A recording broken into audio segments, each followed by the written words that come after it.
Hello everyone, welcome to my YouTube channel. आज मैं जो आपसे टॉपिक डिस्कस करने वाला हूँ वो है कि हम लोग किस तरह से बेंडिंग मोमेंट डायग्राम और डिफ्लेक्टेड शेप बनाते हैं किसी भी बीम का या फिर किसी पोर्टल फ्रेम का। ये बहुत इंपॉर्टेंट क्वेश्चंस होता है। जब भी आप कोई भी इंटरव्यू दोगे तो इसमें मोस्टली एक दो questions they will ask about how to draw the bending moment diagram, how to draw the deflected shape of that beam and all. Okay, and being structural engineer, अगर आप स्ट्रक्चरल इंजीनियर हो तो it is very necessary to know कि किस तरह से हम लोग बेंडिंग मोमेंट डायग्राम बनाते हैं, किस तरह से डिफ्लेक्टेड शेप बनाते हैं। और अगर आप स्टूडेंट भी हो, if you are studying bachelor degree और मास्टर डिग्री, तो it is very necessary to know कि किस तरह से बेंडिंग मोमेंट डायग्राम बनती है, किस तरह से डिफ्लेक्टेड शेप एंड ऑल बनती है। ओके, तो आज मैं जो आपको पूरे अच्छी तरह से क्लियर करूँगा, ये वीडियो को मेरा पूरा देखना। मैं प्रॉमिस करता हूँ कि ये पूरा वीडियो देखने के बाद आपको बहुत अच्छा कॉन्सेप्ट क्लियर हो जाएगा कि किस तरह से हम लोग bending moment and deflected shape बनाते हैं। उसके साथ साथ आप देखते के साथ ही आप ड्रा कर सकते हो, आप चूज़ कर सकते हो। अगर आपके पास ऑप्शंस रहेगा तो आप चूज़ कर सकते हो कि किस तरह का बेंडिंग मोमेंट डायग्राम बनेगा, या अगर आप कोई इंटरव्यू में पूछता है तो डायरेक्टली आप उसको बना के दिखा सकते हो। तो स्टार्ट करते हैं। तो सबसे पहले देखो, एक दो कंसेप्ट होती है बेंडिंग मोमेंट डायग्राम की। सबसे पहला ये याद रखना कि जब भी आपकी कोई फिक्स सपोर्ट हो गई, जब भी आपकी कोई फिक्स्ड सपोर्ट है, तो फिक्स सपोर्ट में याद रखना जो मेरी बेंडिंग मोमेंट डायग्राम होती है, बेंडिंग मोमेंट डायग्राम जो होती है वो कभी भी ज़ीरो नहीं होगा। क्लियर? कुछ ना कुछ उसमें मोमेंट होगा बेंडिंग मोमेंट डायग्राम में। ठीक, कभी भी बेंडिंग मोमेंट डायग्राम जो होगी उसमें जो मोमेंट होगी वो कभी भी ज़ीरो नहीं होगी फिक्स्ड एंड मोमेंट में। क्लियर? अगर फिक्स सपोर्ट रहा तो उसी तरह से फिक्स सपोर्ट में जो डिफ्लेक्शन होगी, रोटेशंस, आप कह सकते हो कि रोटेशंस, तो फिक्स सपोर्ट में जो रोटेशन होगी वो क्या मानते हैं हम लोग, तो वो हम लोग ज़ीरो लेकर चलते हैं। इस चीज़ों को भी आपको याद रखना है। क्लियर? तो जब भी आपके पास कोई फिक्स सपोर्ट है, सपोज दैट इस तरह की कोई फिक्स सपोर्ट है, अब इसकी जो बेंडिंग मोमेंट डायग्राम बनेगी तो एनी हाउ इसकी बेंडिंग मोमेंट डायग्राम कुछ ना कुछ होगी, या तो आइदर ये ऊपर जाएगी या फिर नीचे जाएगी। क्लियर? ये ज़ीरो नहीं होगी। लेकिन अगर रोटेशन होगी तो रोटेशंस में ये डायरेक्टली क्या हो जाएगा, ज़ीरो हो जाता है फिक्स सपोर्ट में। क्लियर? तो उस तरह से आज हम लोग देखेंगे कि किस तरह से पोर्टल फ्रेम हो गया आपके पास, या आप कह सकते हो बीम में बेंडिंग मोमेंट और डिफ्लेक्टेड शेप किस तरह से हम लोग बनाते हैं। तो लेट अस स्टार्ट। तो देखिए, सबसे पहले एक नॉर्मल सा हम एक पोर्टल फ्रेम लेते हैं। पोर्टल फ्रेम, ओके, आपको पता है पोर्टल फ्रेम क्या होती है? आपने मेट्रो का देखा होगा, बहुत जगह आपने देखा होगा, तो वो पोर्टल फ्रेम होती है। पोर्टल फ्रेम इस शेप की होती है। ठीक है, तो एक मैं पोर्टल फ्रेम ले रहा हूँ और ये आपकी फिक्स सपोर्ट है, और यहाँ पर एक लैटरल लोड हमने अप्लाई किया है, कोई भी नाम दे दो, W। अब इसकी आपको draw bending moment diagram, draw bending moment diagram, इसकी आपको बेंडिंग मोमेंट डायग्राम ड्रा करनी है। तो सबसे पहले माइंड में ये रखना है कि जब भी फिक्स सपोर्ट होगी उसमें कुछ ना कुछ मोमेंट होगा, कभी भी मोमेंट ज़ीरो नहीं होगी। क्लियर? सिर्फ रोटेशन उसमें क्या हो जाएगी, ज़ीरो हो जाएगी। तो यहाँ पर आपकी लैटरल लोड अप्लाई हो रही है, इस पॉइंट पर अप्लाई हो रही है। ठीक है, तो उस कंडीशंस में इसकी जो बेंडिंग मोमेंट डायग्राम होगी वो किस शेप में होगी, तो इसकी जो बेंडिंग मोमेंट डायग्राम होगी वो हो जाएगी आपकी, ये फिक्स सपोर्ट है तो फिक्स, यहाँ पर ये लैटरल लोड अप्लाई हो रही है। ठीक है, तो इस वजह से ये इधर जाएगा, और ये फिक्स सपोर्ट है तो कुछ ना कुछ रोटेशंस, मोमेंट होगी, तो ये इस तरह का हो जाएगा। ठीक है, और ये पार्ट इधर जा रही है तो ये हो जाएगा। क्लियर? और जब यहाँ पे लैटरल लोड अप्लाई होगी तो ये पार्ट क्या होगा आपका, इस तरह जाएगा। यही आपकी बेंडिंग मोमेंट डायग्राम हो गई सिंपल वे में। बस ये कंसेप्ट आपको याद रखना है। कभी भी अगर आपसे कोई पूछता है तो डायरेक्टली आप अप्लाई करके ये कर सकते हो। क्लियर? उसी तरह से अगर इसका आप डिफ्लेक्टेड शेप, मैं बोलूँ कि इसका डिफ्लेक्टेड शेप कैसे बनेगा, तो देखो मैं एक बना के दिखाता हूँ आपको, है ना। तो इसकी जो डिफ्लेक्टेड शेप होगी वो आप यहाँ एक पोर्टल फ्रेम मैंने लिया, ये आपकी पोर्टल फ्रेम है।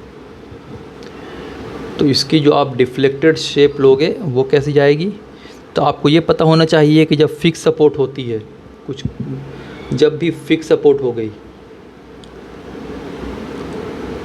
जब भी आपके पास फिक्स सपोर्ट होती है तो उसमें जो रोटेशन मतलब क्या हो जाएगी, वो ज़ीरो हो जाएगी, डिफ्लेक्टेड। तो वहाँ पर आपकी समझो कि रोटेशंस आप कह सकते हो वो क्या हो जाएगी, ज़ीरो हो जाएगी।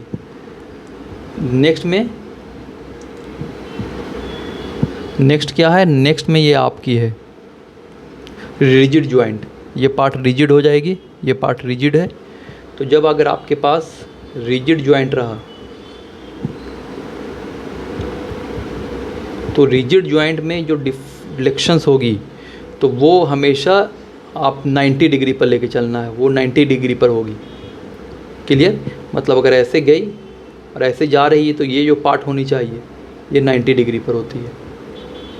क्लियर, तो इस चीज़ों को याद रखना। तो यहाँ पे देखो ये फिक्स सपोर्ट है, तो एनी हाउ इसकी जो होगी आपकी यहाँ पे जो रोटेशंस ज़ीरो हो जाएगी, तो इसका मतलब ये पार्ट ऐसे जाएगी और ये रिजिड जॉइंट है तो ये ऐसे जाने के बाद सेकंड कर्वेचर में जाएगा, कभी भी ये नहीं कि स्ट्रेट जाएगा, ऐसे जाएगा, ये ऐसे जा कर के ये हो जाएगा। ठीक है, और यहाँ पर ऐसे जाने के बाद थोड़ा सा ये जाएगा।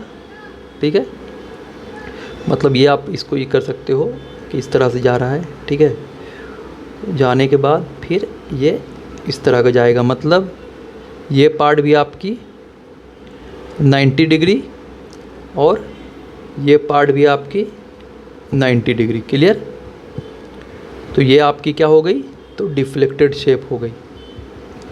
आई होप आपको समझ में आ रहा होगा ना डिफ्लेक्टेड शेप का क्या कंसेप्ट होता है।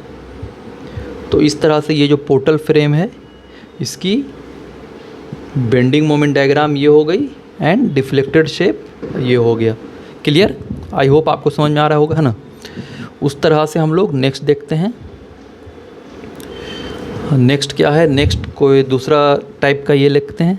अगर मैं एक इसका बेंडिंग मोमेंट डायग्राम अगर मैं बनाने के लिए दूँ आपको, ये पोर्शंस ये है। ठीक है, और ये आपकी फिक्स सपोर्ट है और इस तरह से दूँ इधर से, हाँ इधर से अप्लाई कर दूँ तो क्या हो जाएगा, सेम, बस इसमें क्या करना है, इसकी जो बेंडिंग मोमेंट अपोजिट हो जाएगी। मतलब ये आपकी फिक्स सपोर्ट हो गई, ये फिक्स सपोर्ट, ये जब इधर से लैटरल लोड अप्लाई हो रहा तो ये पार्ट बाहर की तरफ आएगी और फिक्स सपोर्ट है तो ये इधर आ जाएगी और ये पार्ट इस तरह से जाएगी। क्लियर, और ये इधर जा रहा है तो ये पार्ट आपकी ये जाएगी।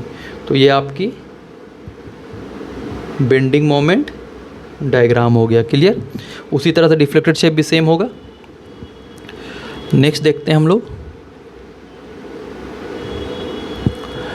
नेक्स्ट आपको एक चीज़ याद रखना है कि जब हिंज सपोर्ट रहती है तो हिंज सपोर्ट में भी बेंडिंग मोमेंट क्या हो जाएगी, ज़ीरो हो जाएगी, ये याद रखना। ठीक है ना, जब भी आपके पास हिंज सपोर्ट है तो हिंज सपोर्ट में जो बेंडिंग मोमेंट समझ लो कि उस पोर्शंस पे ज़ीरो हो जाएगी। क्लियर, लेकिन उसमें क्या होता है, जब डिफ्लेक्टेड शेप निकालोगे डिफ्लेक्शन कुछ ना कुछ होगा उसमें डिफ्लेक्शंस कभी भी ज़ीरो नहीं हो सकता है। ठीक है, इस कंसेप्ट को याद रखना है। अब जैसे एक छोटा सा मैं दे रहा हूँ प्रॉब्लम, देखते हैं यहाँ पर एक ये हिंज सपोर्ट है, ये बोथ एंड ही एक पोर्टल फ्रेम है जिसकी बोथ एंड हिंज है और इसमें हम लोग क्या कर रहे हैं, तो इस पर समझ लो कि यही लोड अप्लाई कर दो, इधर से नहीं तो चलो उस तरफ से कर देते हैं ना, इधर से आप ये अप्लाई कर दो। अब इसका आपको क्या बनाना है, तो इसकी बेंडिंग मोमेंट डायग्राम बनानी है। तो क्या हो जाएगी, सिंपल इसी में बना देता हूँ मैं। अब देखो ये हिंज सपोर्ट है तो हिंज सपोर्ट में यहाँ पर मोमेंट क्या हो जाएगी, ज़ीरो हो जाएगी। तो ये पोर्शन ऐसे गया और ये यहाँ आ जाएगा क्योंकि ये ज़ीरो पार्ट है। क्लियर, और ये पोर्शंस आपका ये जा रहा है इस तरफ। ठीक है ना, तो ये यहाँ हो जाएगा और ये पोर्शंस आपकी ये हो जाएगी। बस इसकी bending moment diagram simple way में समझ लो तो यही है। ओके, इस तरह से हम लोग और भी देखते हैं थोड़ा सा।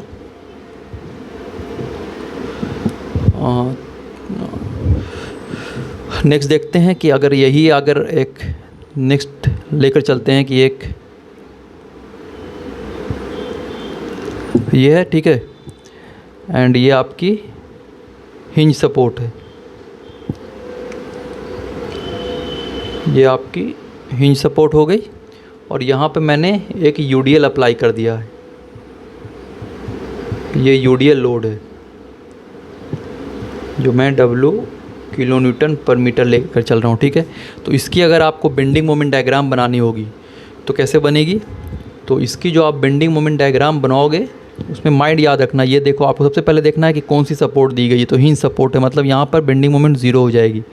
तो सीधा आपको सबसे पहले पोर्टल फ्रेम एक बनानी है, ये पार्ट हिंज देनी है, ये पार्ट आप हिंज दोगे, और ये पूरी यूडीएल है।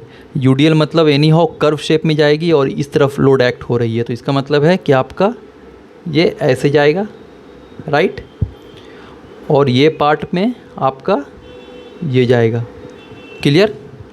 और यूडीएल एक्ट हो रही है तो ये तो ये इसकी आपकी क्या हो गई, तो that is bending moment diagram. Simple way में, ज़्यादा देखो रीज़न क्या है कि जब आप इंटरव्यू दोगे तो ऐसा नहीं है कि वो आपको टाइम देगा 10 मिनट 15 मिनट का कि ये कैलकुलेट करना है तो रिएक्शंस कैलकुलेट करना, वो देखना, वो सब कुछ नहीं। आपको माइंड में होना चाहिए कि किस तरह से आपको कोई फिगर दे देगा, बोलेगा just draw the bending moment diagram, तो आपको डायरेक्टली बस बना करके दिखा दो आप किस तरह से होगा। वही तो जानना चाह रहा आपसे, पूरा एक्सप्लेनेशन थोड़ी ना जानना चाहता है।